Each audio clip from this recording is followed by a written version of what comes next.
مساء الخير على احلى متابعين. وحشتوني جدا جدا جدا جدا. النهارده هنعمل مع بعض الفول اللي بالخلطه زي بتاع العربيات. انا عاملاه معاكم قبل كده في الخلاط، لكن انا هعمله لكم النهارده من غير خلاط ولا اي حاجه. بصوا عامل ازاي، طبق زي العسل. بصوا شايفين شكله جميل جميل جميل جميل. هوريكم كمان. بصوا انا عايزه اوريكم لما يتحط في السندوتشات زي بتاع المطاعم ازاي، حاجه في منتهى الجمال. بصوا جميل جدا جدا جدا. بصوا اهو،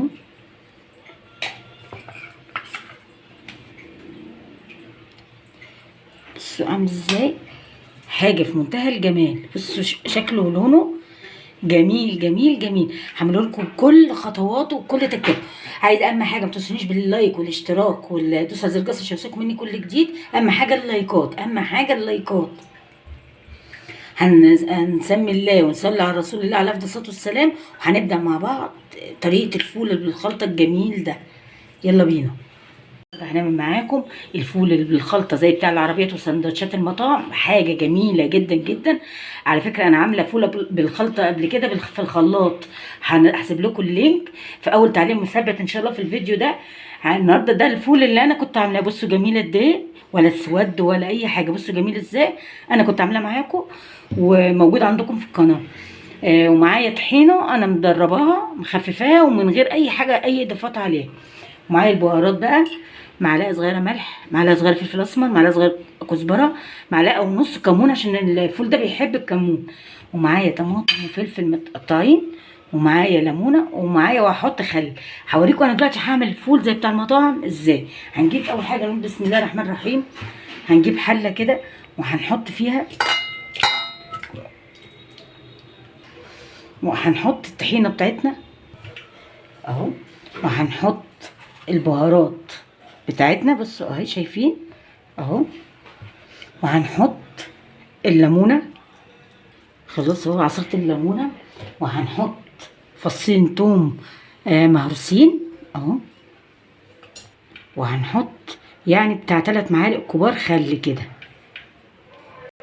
وهنحط، حطيت بتاع ربع كوبايه ميه. هنعمل ايه بقى دلوقتي؟ هدمج كل ده على بعضه. بصوا اهو شايفين، طبعا سهله جدا جدا الوصفه، بس طعمه رهيب. طبعا السندوتش بقى بشيء وشويات. هنعمل ايه بقى؟ تهرسيه كده وبالتقليب. بص كده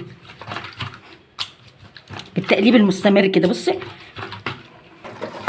بقى انا عملته ازاي، شايفين عامل ازاي، في زي القشور رفيعه كده اهي، زي الجاهز بالظبط زي سندوتشات المطاعم. انا هرسته طبعا كويس جدا، لان اصلا الفول اللي انا عاملاه زبده. فانتوا بقى لو في قشر وجايباه من بره ولا حاجه وفي قشر شويه، ممكن بالهاند بلندر او بالخلاط. بس انا ايه افضل تعملي كده، تفضلي بقى ايه تعملي فيه كده لحد ما يلف كله معاكي كده. بصوا اهو، بصوا شايفين، بصوا لسه هحطه على النار وهوريكم هيتقل بقى على النار. بصوا بقى شايفين بيتقل ازاي. بصوا بقى جميله قد ايه. هنبدا نعمل ايه بقى؟ هنحط عليه الطماطم والفلفل اللي انا مقطعاهم زي بتاع المطاعم. بصوا بسم الله ما شاء الله، حاجه كده جميله جميله جميله. بصوا عامل ازاي، بصوا شايفين شكله بس يفتح النفس. جميل مع شويه باذنجان بقى، اي حاجه في الفطار في العشاء، ممكن غدا جنب اي حاجه. بصوا جميله قد ايه. انا هسيبه يغلي بس غلوتين كده وهوريه لكم. بصوا كده خلاص هنحطه بقى معاكم في الطبق وهنشوفوا شكله ايه. بصوا بقى بسم الله ما شاء الله، حاجه جميله جدا. هنحط بقى الزيت بتاعنا. بصوا الزيت، انا عايزه اوريكم بس الجمال.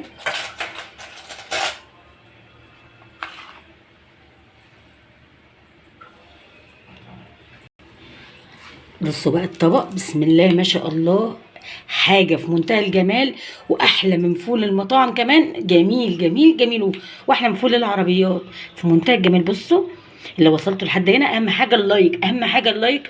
ربنا يكبر بخاطركم يا رب ويسعدكم. اهم حاجه اللايك والاشتراك في القناه، ودوسوا على زر الجرس عشان يوصلكم مني كل جديد. اشوفكم على خير، باي باي.